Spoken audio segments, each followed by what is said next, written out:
মহামায়ার স্বপ্ন উপালি সমন। অন্নপানে পূর্ণ তবু কারোর মুখে নাই যে হাসি। বিষণ্ণতাই রাজ দরবারে সভার মাঝে রাজারও মন।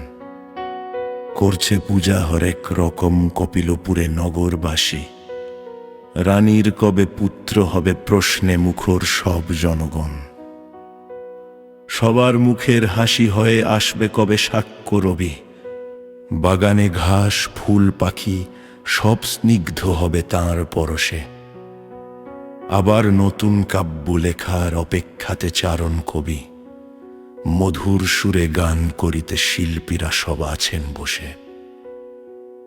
এমন সময় স্বপ্ন দেখেন গভীর রাতে মহামায়া। একটি সাদা হস্তি উড়ে আসে হঠাৎ আকাশ থেকে। তাঁর শুনে এক পদ্ম নিয়ে সেটি ছিল শুভ্রকায়া। শরদন্তের এমন হস্তি সাক্ষ্য যায় অবাক দেখে। তিনবার ঠিক ঘুরে ঘুরে হস্তিটি তাঁর চতুর্দিকে যত্নে রানীর গর্ভে ধীরে পদ্ম নিয়ে প্রবেশ করে। ঘুম ভেঙে তাই ভাবেন রানী, কে পাঠালো হস্তিটিকে? এমন কেন স্বপ্ন হলো ভাবেন সারা রাতটি ভরে। শীঘ্র রাজা সকাল বেলায় ডাকেন সভায় প্রাজ্ঞগুণী।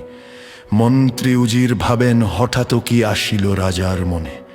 স্বপ্নটি কি অর্থ হবে বলুন সকল প্রাজ্ঞ শুনি। প্রশ্ন করেন চিন্তামুখর সভার মাঝে শুদ্ধ ধ্বনে। বিজ্ঞ ঋষি সুখবর এক ধীরে হেসে বলে রাজন, গর্ভবতী হলেন এখন সবার প্রিয় মহারানী। শীঘ্র হবে রাজ্যবাসীর বহুদিনের স্বপ্ন পূরণ। মহাপুরুষ জন্ম নেবে নিশ্চিত এই আমি জানি। এমন কথা শুনে রাজার উচ্ছ্বাসে জল গড়ায় চোখে। সুখের অশ্রু হাসির বন্যা বয়ে এলো রাজার সভায়। সাধু সাধু ধ্বনিত হয় স্বর্গ মর্ত্য পাতাল লোকে। বিষণ্ণতার কালো মেঘের ছায়া মিশে গেল হাওয়ায়।